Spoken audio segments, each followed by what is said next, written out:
नमस्कार। आकाशवाणी जयपुर अजमेर से प्रस्तुत हैं प्रादेशिक समाचार।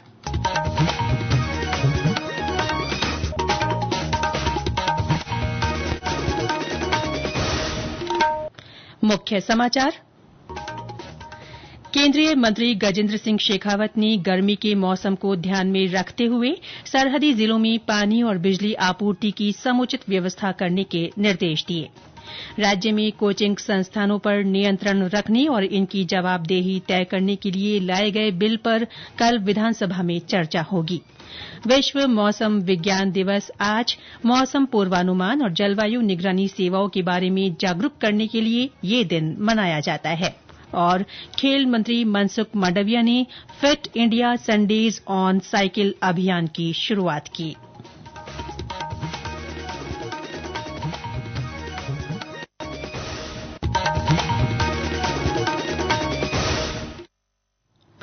समाचारों के साथ मैं रितिका गुप्ता और अब समाचार विस्तार से। केंद्रीय मंत्री गजेंद्र सिंह शेखावत ने गर्मी के मौसम को ध्यान में रखते हुए अधिकारियों को सरहदी जिलों में पीने के पानी और बिजली आपूर्ति की समुचित व्यवस्था करने के निर्देश दिए हैं। श्री शेखावत ने आज पोकरण की सांकड़ा पंचायत समिति में जिला स्तरीय अधिकारियों की बैठक ली। केंद्रीय मंत्री ने जलदाय विभाग के अधिकारियों को कंटिजेंसी प्लान के तहत 15 अप्रैल तक नलकूप और हैंडपंप लगाने संबंधी कार्यवाही पूरी करने के निर्देश दिए। उन्होंने जल जीवन मिशन की प्रगति की भी समीक्षा की और मिशन से छूटे गांवों और ढाणियों के प्रस्ताव जल्द देने की बात कही। श्री शेखावत ने इससे पहले कल पोकरण में होली स्नेह मिलन कार्यक्रम में शिरकत की। प्रधानमंत्री नरेंद्र मोदी की एआई शोधकर्ता लेक्स फ्रिडमैन के साथ हाल की बातचीत पॉडकास्ट के रूप में अब कई भाषाओं में उपलब्ध है। श्री मोदी ने सोशल मीडिया पोस्ट में कहा कि इसका उद्देश्य बातचीत को ज्यादा से ज्यादा श्रोताओं तक पहुंचाना है। आज शहीद दिवस है। कृतज्ञ राष्ट्र देश के 3 महान स्वतंत्रता सेनानी शहीद ए आजम भगत सिंह, शिवराम राजगुरू और सुखदेव थापर को श्रद्धांजलि अर्पित कर रहा है। तीनों वीर सपूतों को आज ही के दिन वर्ष 1931 में लाहौर के केंद्रीय कारागार में फांसी दे दी गई थी।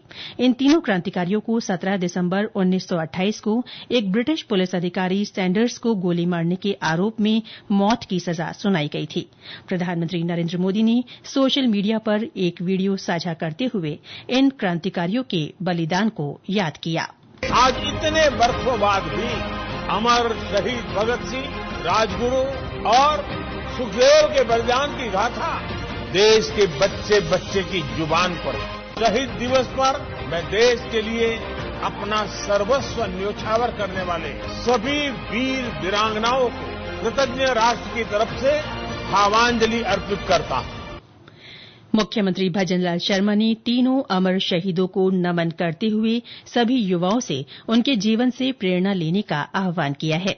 शहीद दिवस के मौके पर प्रदेश में भी विभिन्न स्थानों पर श्रद्धांजलि कार्यक्रम हुए और शहीदों के सर्वोच्च बलिदान को याद किया गया। राज्य में कोचिंग संस्थानों पर नियंत्रण रखने और इनकी जवाबदेही तय करने के लिए लाए गए बिल पर कल विधानसभा में चर्चा होगी। उप मुख्यमंत्री प्रेमचंद बैरवा राजस्थान कोचिंग सेंटर नियंत्रण और विनियमन विधेयक 2025 को विचारार्थ रखेंगे। इसके अलावा सदन में राजस्थान में विधिया संशोधन विधेयक 2025 और राजस्थान विधिया निरसन विधेयक 2025 भी विचारार्थ रखा जाएगा। वहीं शून्यकाल में 3 ध्यानाकर्षण प्रस्ताव रखे जाएंगे। विधानसभा सचिव भारत भूषण शर्मा की ओर से जारी कार्यसूची के अनुसार सदन में कुछ अधिसूचनाएं भी रखी जा सकती हैं और क्षेत्र विशेष की याचिकाओं का उपस्थापन भी होगा। 16वीं विधानसभा के तीसरे सत्र का कल समापन हो सकता है। ये सत्र 31 जनवरी को शुरू हुआ था।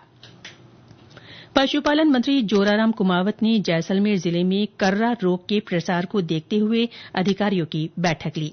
पिछले दिनों इस रोग से जिले में 36 और फलौदी क्षेत्र में 2 पशुओं की मृत्यु को गंभीरता से लेते हुए पशुपालन मंत्री ने ये बैठक की। उन्होंने रोग के प्रसार को रोकने के लिए समुचित व्यवस्था करने के निर्देश दिए। श्री कुमावत ने जैसलमेर, बाड़मेर, बालोतरा और फलौदी जिलों के कलेक्टरों से बात कर दवाइयां और अन्य इंतजाम करने पर जोर दिया। ये समाचार आकाशवाणी जयपुर अजमेर से प्रसारित किए जा रहे हैं।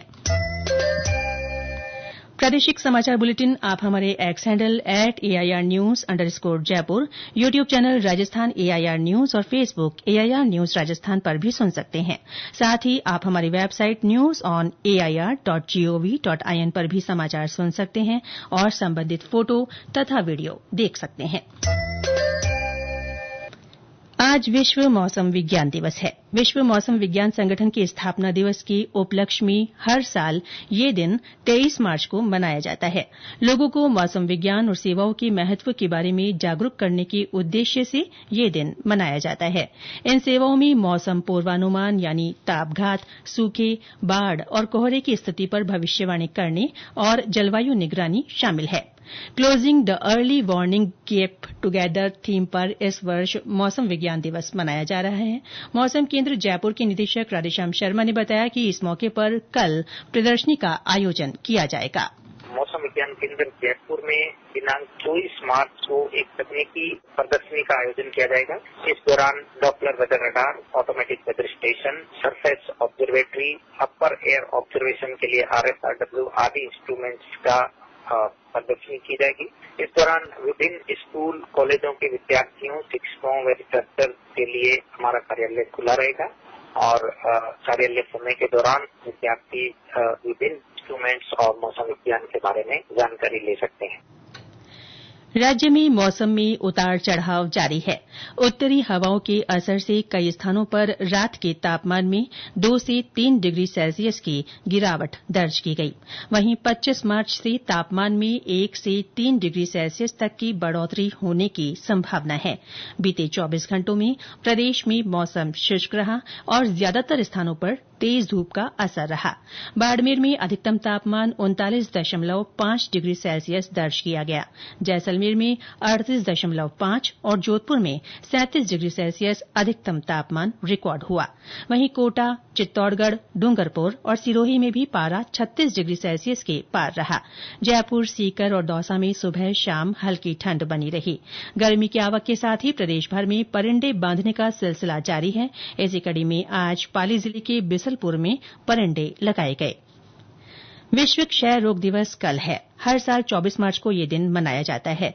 इस वर्ष की थीम हाँ, हम टीबी को खत्म कर सकते हैं, प्रतिबद्ध हो, निवेश करें, परिणाम दें है। एक रिपोर्ट।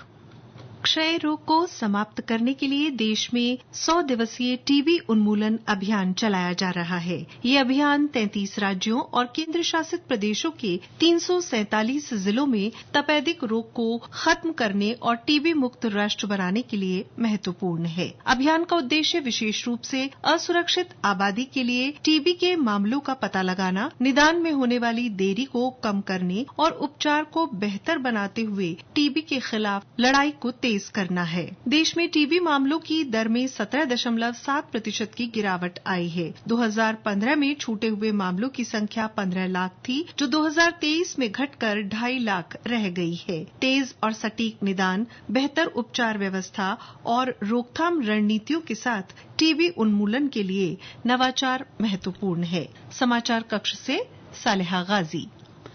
टीबी मुक्त भारत के संकल्प को पूरा करने के लिए देश में एडल्ट BCG वैक्सीनेशन शुरू किया गया है। इसमें झुंझुनू को पायलट प्रोजेक्ट के तहत चुना गया है। राष्ट्रीय क्षय उन्मूलन कार्यक्रम में जिले के 83,000 वयस्कों को चिन्हित किया गया है। CMHO डॉ छोटेलाल गुर्जर ने बताया कि ये टीकाकरण अभियान जिले में 18 मार्च से शुरू हुआ है। झुंझुनू जिला पायलट प्रोजेक्ट के रूप में नियुक्त किया गया है। अभी तक हमारे जिले में लगभग 33,962 टीके लग चुके हैं। इस प्रकार से एडल्ट BCG वैक्सीनेशन के अंदर लगभग 83,000 लोगों को हमने चिन्हित किया है।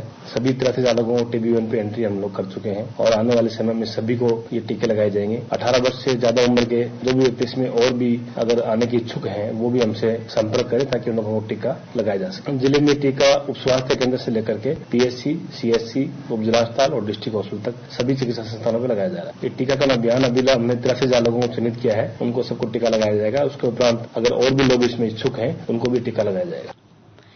नागौर जिले के मुंदियाड़ गांव में आज करंट लगने से 3 लोगों की मृत्यु हो गई। हादसा हाईटेंशन लाइन के टूटे तार की चपेट में आने से हुआ, जिससे मोटरसाइकिल सवार 3 युवकों की मौके पर ही झुलसकर मौत हो गई। युवा कार्यक्रम और खेल मंत्री डॉ मनसुख मांडविया ने रोजमर्रा के जीवन में नियमित व्यायाम और साइकिल चलाने पर जोर दिया है। उन्होंने आज लखनऊ से fit India Sundays on cycle अभियान की शुरूआत की। श्री मांडविया ने कहा कि साइकिल चलाने से शरीर फिट रहता है और पर्यावरण का संरक्षण भी होता है। साइकिल पोल्यूशन का सॉल्यूशन भी है। साइकिल फिट रहने का मंत्र है। साइकिलिंग से मेंटली और फिजिकली फिटनेस भी बढ़ती है। साइकिलिंग से फ्यूल की बचत होती है और हमारा विदेशी हुडियामन भी बचता है। इसलिए मैं देश के सभी नागरिक को आह्वान करता हूं कि हर संडे 1 घंटे के लिए साइकिलिंग करें और अपने स्वयं को फिट रखें।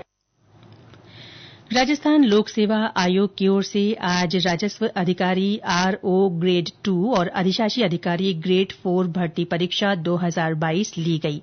परीक्षा 26 जिला मुख्यालयों के 1318 केन्द्रों पर हुई। आयोग के सचिव रामनिवास मेहता ने बताया कि एक पारी में हुई इस परीक्षा के लिए करीब 4,37,000 अभ्यर्थी पंजीकृत हैं। आयोग ने 111 पदों के लिए ये परीक्षा 2023 में ली थी। इसके बाद नकल और पेपर लीक की रिपोर्ट दर्ज होने पर इसे निरस्त कर दोबारा करवाया गया है। राज्य में पीएमश्री योजना के तहत कल तक ऑनलाइन आवेदन किए जा सकते हैं। शिक्षा मंत्रालय की ओर से स्कूल का चयन किया जाएगा। राज्य परियोजना निदेशक अनुपमा जोरवाल ने बताया कि आवेदन के बाद राज्य स्तर पर सत्यापन 28 मार्च तक होगा। इसके बाद 1 अप्रैल तक अंतिम चयन शिक्षा मंत्रालय की ओर से किया जाएगा। उन्होंने बताया कि राज्य के 5221 बेंच मार्क स्कूल पीएमश्री योजना के तहत 7वें चरण में आवेदन के पात्र हैं। और अंत में मुख्य समाचार एक बार फिर। केंद्रीय मंत्री गजेंद्र सिंह शेखावत ने गर्मी के मौसम को ध्यान में रखते हुए सरहदी जिलों में पानी और बिजली आपूर्ति की समुचित व्यवस्था करने के निर्देश दिए हैं। राज्य में कोचिंग संस्थानों पर नियंत्रण रखने और इनकी जवाबदेही तय करने के लिए लाए गए बिल पर कल विधानसभा में चर्चा होगी। विश्व मौसम विज्ञान दिवस आज मौसम पूर्वानुमान और जलवायु निगरानी सेवाओं के बारे में जागरूक करने के लिए ये दिन मनाया जाता है। और खेल मंत्री मनसुख मांडविया ने fit India Sundays on cycle अभियान की शुरूआत की। इसके साथ ही प्रादेशिक समाचार बुलेटिन समाप्त हुआ।